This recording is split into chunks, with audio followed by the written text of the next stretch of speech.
देखिए, संसद में जो विपक्ष के सांसद हैं और टीएमसी के सांसद हैं, उन्होंने पूरी मर्यादा तोड़ दी है। जिस तरह एक बिल को फाड़कर फेंका गृह मंत्री के ऊपर, ये दुर्भाग्यपूर्ण है। संसद में ये लोग आ तो जाते हैं, लेकिन इनका व्यवहार संसद में बैठने लायक नहीं है। ये जो बिल लाया गया है, ये बिल किसी एक पार्टी के लिए नहीं लाया गया। भ्रष्टाचार के खिलाफ एक माहौल है पूरे देश में, और वार अगेंस्ट जो करप्शन है उसको आगे लेकर जाना है।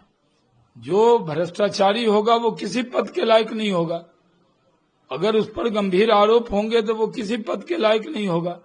और अगर ये बिल लाया गया है, इस पर चर्चा करें, लेकिन बिना चर्चा के उसको जिस तरह हंगामा की भेंट चढ़ाया गया, ये दुर्भाग्यपूर्ण है। देश की जनता इसको देख रही है। देखिए, हाँ, फिर से जी, देखिए, भारतीय जनता पार्टी ने नैतिक मूल्यों के साथ राजनीति की है। जब लाल कृष्ण आडवाणी जी पर आरोप लगा तो उन्होंने पार्लियामेंट की सदस्यता छोड़ दी थी और कहा था जब तक वो आरोप मुक्त नहीं होंगे संसद के दरवाजे पे कदम नहीं रखेंगे। उसी तरह जब अमित शाह जी पर मिथ्या झूठा आरोप लगाया गया तब उन्होंने भी पद छोड़ दिया था।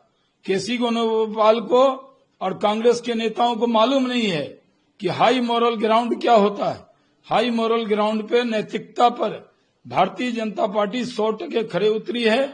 और जिस तरह की व्यवहार भ्रष्ट नेताओं ने की कि जेल चले गए, जेल से मुख्यमंत्री बने हुए, जेल से मंत्री बने हुए। इसी तरह तमिलनाडु की घटना हुई थी, वो जेल जाने के बाद भी मंत्री बना हुआ था, फिर महामहिम राज्यपाल ने उनको हटाने का काम किया।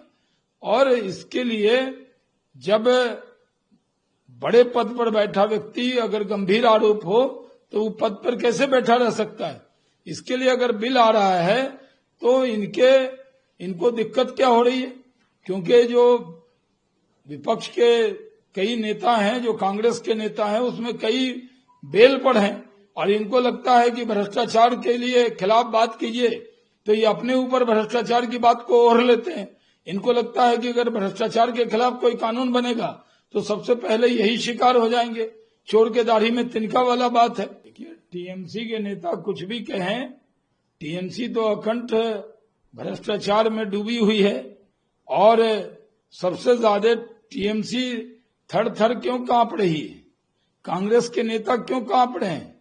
ये तो करप्शन के खिलाफ बिल है और अगर इसको पास करेंगे तो इस सब पे लागू होगा। किसी एक पार्टी के लिए तो कानून नहीं बनता है, लेकिन जानबूझकर वो इस पर हंगामा बर्पा कर रहे हैं। और जिस तरह का आरोप प्रत्यारोप टीएमसी लगा रही है, ये दुर्भाग्यपूर्ण है। टीएमसी का कहना कि उसके सांसद को मैन हैंडल किया गया, ये भी गलत है। कहीं से भी इस तरह की कोई घटना नहीं हुई है, फुटेज है और टीएमसी अनर्गल आरोप लगा रही है, आलाप कर रही है। इससे यादव को भी बड़ा डर लग रहा है, वो भी बेल पे हैं। उनको भी पता है कि उनके पिताजी को तो चुनाव लड़ने से रोका राहुल गांधी ने। जब ऑर्डिनेंस को फाड़ने का काम किया, उसी राहुल गांधी के साथ वो यात्रा कर रहे हैं और उस पर बयानबाजी कर रहे हैं, जबकि उनकी यात्रा पूरी तरह फ्लॉप हो रही है। कोई पब्लिक का रिस्पांस नहीं है, सिर्फ बयान दे रहे हैं, मीडिया अटेंशन ले रहे हैं और कुछ नहीं कर रहे। एसआईआर के मुद्दे पर उनकी यात्रा चल रही है। ये एसआईआर के लिए नहीं है, वोट अधिकार यात्रा नहीं है, इनकी सत्ता हथियाने की यात्रा है। कोई रिस्पांस नहीं मिल रहा। मैं जमुई के इलाके में हूं, जहां उनकी यात्रा गई है, मैं पीछे पीछे गया हूं, मैंने देखा है कोई पब्लिक का रिस्पांस नहीं है। जनता में कोई नाराजगी नहीं है। जनता देख रही है अच्छी तरह से कि एसआईआर के मुद्दे पर चुनाव आयोग को ये टारगेट कर रहे हैं। जब ये लोग महाराष्ट्र में हारे, जब हरियाणा हारे, दिल्ली हारे, तो चुनाव आयोग इनको खराब लगने लगा। और जब ये कर्नाटक, तेलंगाना, झारखंड और हिमाचल जीतते हैं, वायनाड, रायबरेली जीतते हैं, तब चुनाव आयोग इनको अच्छा लगता है।